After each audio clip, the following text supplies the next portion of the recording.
ఒకసారి వాళ్ళని అడిగి తెలుసుకుందాం. చెప్పండి అన్న, నిన్న అసలు ఏం జరిగింది? నా ఈడ మొత్తం మా హోలీ పండుగ ఉంటది, మొత్తం పెద్ద జాతర మా దాంట్లో.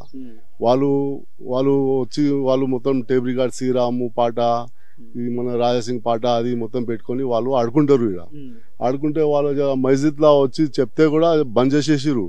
ఆ 4 గంటలకి 5 గంటలకి ఇట్లా గొడవ అయింది. ఆ 4 గంటల 5 గంటలకి వాళ్ళకి ఏం పని ఉండదు, వాళ్ళకి 1 గంట 2 గంటలకి ఉంటది. వాళ్ళకి 4 గంటలకి 5 గంటలకి ఇట్లా గొడవ అయింది. ఆ పాటలు పాడి వాళ్ళు ఆడుకుంటారు. అది జాతర ఉంది, అది హోలీ ఉంది, పండుగ ఉంది, హోలీ పండుగ ఉంది. ఆ హోలీ పండుగ కంపల్సరీ ఆడతారు. వాళ్ళు కొంచెం తాకుతారు, చేస్తారు, ఇంట్లో కూర్చొని ఏదో చుట్టాలు వస్తారు వాళ్ళు వస్తారు చేసి వాళ్ళు ఆడుకుంటే వాళ్ళు ఎందుకు బంద్ చేయాలి? వాళ్ళ పాట వాళ్ళ మస్జిద్లో ఏమో పాటలు నడుస్తున్నాయి, మన ఏం తెలుగు మా పిట్టల పాటలు నడవా? హిందూ వాళ్ళం మేము, ఏదో నడుస్తుంది మాది ఎంజాయ్. సంవత్సరంకి ఒకసారి వస్తుంది మన పండుగ, ఎంజాయ్ చేసుకుంటారు. వాళ్ళు వచ్చి ధనాదన్ ఒక 20 మంది వచ్చి ధనాదన్ కొట్టారు అంట. లేడీస్ కి, ఆడవాళ్ళకి, లేడీస్ కి, మొగోళ్ళకి, చిన్న చిన్న పిల్లలకి అందరికి కొట్టారు. మన పోలీసు వాళ్ళు కూడా ఉన్నారు, వాళ్ళు పోలీసు వాళ్ళు కూడా ఉండి వాళ్ళు ఏమంటలేరు. ఇంకా మా వాళ్ళకి పిటోల వాళ్ళకే నూకుతారు వాళ్ళు. వాళ్ళు ఏం చేస్తారు? వాళ్ళకి చదువు రాదు, ఏం రాదు. వాళ్ళు ఉన్న గరీబోళ్ళు, వాళ్ళు 20-30 ఇల్లు ఉన్నాయి, వాళ్ళకి ఏం లేదు. అందులో చాలా గరీబోళ్ళు పాపం. వాళ్ళకి ఇప్పుడు డబుల్ బెడ్రూమ్ ఉన్నాయి, తుర్కోలకి ఇచ్చారు డబుల్ బెడ్రూమ్. పిటోలకి ఎవరికి ఇవ్వలేదు. పిటోలు కూడా ఉన్నారు, పక్క వాళ్ళు హిందువులు కూడా ఉన్నారు. వాళ్ళకి మా హిందువులకు కూడా ఇవ్వాలి కదా, హిందువులకి ఇస్తున్నారు, పిటోలకి ఇస్తున్నారు, తుర్కోలకి ఇస్తున్నారు. వాళ్ళ మొత్తం పోనీ అది ఇడిచిపెట్టు, వాళ్ళు ఎందుకు కొట్టాలా? వాళ్ళ ఇంటి ముంగట వాళ్ళు ఆడుకుంటారు, ఇంటి ముంగట వచ్చి వాళ్ళు ఎందుకు కొట్టాలి? వాళ్ళు అంత పెద్దవాళ్ళు. మన ఏరియా ఇది, మన ఈ హైదరాబాద్ కాదు, ఈ సికింద్రాబాద్ ఏరియా. హైదరాబాద్ అల్లగుంది, మన సికింద్రాబాద్ ఏరియా. వాళ్ళు ఎంత ధైర్యం ఉంది వాళ్ళకి మా ఏరియాలో వచ్చి వాళ్ళు ఎందుకు కొట్టాలా? మాది పిటోలోళ్ళు అంటే ఇప్పుడు మా పిటోల దావత్ అవుతుంది జల్పల్లిలా కమసం 20,000-30,000 ఆడికి వెళ్ళిపోయారు. ఒక్క మంది ఇక్కడ వస్తలేరు, ఎక్కువ మంది వస్తలేరు. ఎందుకంటే జల్పల్లిలో ఉన్నారు వాళ్ళు. మా ఇల్లు కూడా ఆడికే పోటోళ్ళు ఒక్క రోజు ఇంటి దగ్గర ఆడుకొని వాళ్ళు కూడా పోతా అనుకుంటారు.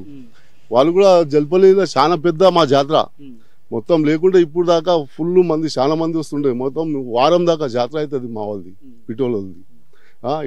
ఇట్లా చేయవద్దు కదా, అట్లా పరేషాన్.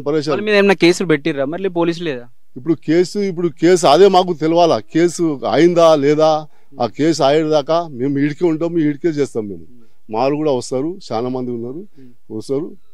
మా ప్రెసిడెంట్, మా పెద్ద బస్తీల విజయ్ కుమార్, వాళ్ళు చాలా కష్టం చేసిండ్రు పాపం. ఆయన కొడుకు, ఇంకా బాబు సింగ్ కొడుకు అఖిల్, ఆయన కూడా చాలా కష్టం చేసిండ్రు పాపం. ఈ మొత్తం బస్తీల మొత్తం చాలా ముగ్గురు ఉన్నారు, చాలా కష్టం చేసారు వాళ్ళు. నిన్న కిషన్ రెడ్డి, ఇటరా రాజేందర్ వీళ్ళు వచ్చినట్టు, వాళ్ళు ఏం చెప్పారు మీకు? వాళ్ళు వచ్చారు, ఏం చెప్పలే. ఇట్లా ఎందుకు వాళ్ళకి అట్లా చేయవద్దు, చాలా పరేషాన్ చేయవద్దు, మనం అంతా ఒకటి ఉండాలా. ఇంకా ఏమైనా దారి ఉంటే ఇంకసారి మళ్ళీ చేద్దాం, అయింది, ఇంకా ఏమైనా అయితే అప్పుడు చేద్దాం అని చెప్పి వెళ్ళిపోయింది. పోలీసుతో ఇట్లా మాట్లాడి కేసులు పెట్టిస్తామని చెప్పారు. కేసు పెట్టాలా, కంపల్సరీ కేసు పెట్టాలా. కేసు పెట్టకుంటే మేము ఇడవం. వాళ్ళకి కేసు ఉండాలా కంపల్సరీ. కేసు ఉండకుంటే ఇంకా మేము ఇడవం.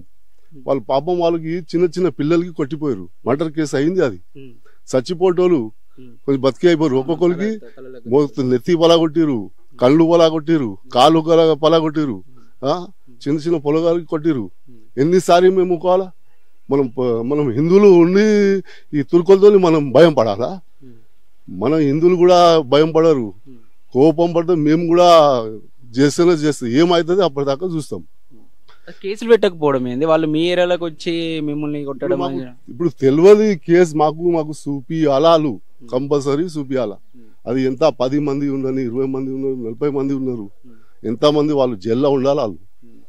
అప్పటిదాకా మేము ఇవ్వం. మేము హిందువులో మేము కూడా కంపల్సరీ మాకు చూపియాలి. మా ఒక్కోసారి గరీబులు ఇప్పుడు ఎంతమంది ఉన్నారు, ఒక్కొక్క బస్తీ. ఇప్పుడు మేము కొట్టాలంటే వాళ్ళు కూడా ఇద్దరు బస్తీలా 10 ఇల్లు, 30 ఇల్లు, 20 ఇల్లులు ఉన్నాయి, తుర్కలు ఉన్నారు, మా హిందువుల తుర్కలు. వాళ్ళు కొట్టాలంటే మేము కొట్టామా? అరే పోనీ పోయి మన లెక్క ఉన్నారు అని విడిచిపెట్టినాం. ఇప్పుడు ఏమన్నా అయితే మేము కూడా ఆ 10 మంది 20 మంది వాళ్ళ ఇల్లు దగ్గర పోయి మేము కూడా కొడతాం. ఇంకోసారి ఇట్లా అయిపోయింది అనుకో, వాళ్ళు ఆడ లొల్లి చేస్తే మేము ఈడ లొల్లి చేస్తాం, మేము కూడా ఇలా కొడతాం వాళ్ళకి. ఓకే, జై శ్రీరామ్. రైట్, ఇది పరిస్థితి. ఇక్కడ చూస్తూ ఉంటే అది అనవసరంగా నొల్లికి తీయడం జరిగింది. మా ఏరియాలోకి వచ్చి మేము హ్యాపీగా హోలీ జరుపుకుంటూ ఉంటే అక్కడ మా మీద దాడి చేయడం జరిగింది. వాళ్ళ మీద ఇంకా వాళ్ళకి మాకే సపోర్ట్ చేయాల్సింది పోయి వాళ్ళకి సపోర్ట్ చేయకుండా ఇంకా వాళ్ళ పైన కేసులు పెట్టారో లేదో మాకు తెలుస్తలేదు. కంపల్సరీ వాళ్ళ పైన కేసులు పెట్టి కఠిన చర్యలు తీసుకుంటానే మేము ఊకుంటాం, లేకపోతే మేము కూడా మా సంగతి ఏందో చూపిస్తామని వాళ్ళు చెప్తూ ఉన్నారు. కెమెరామ్యాన్ రాకేష్తో అక్షిత్, హైదరాబాద్.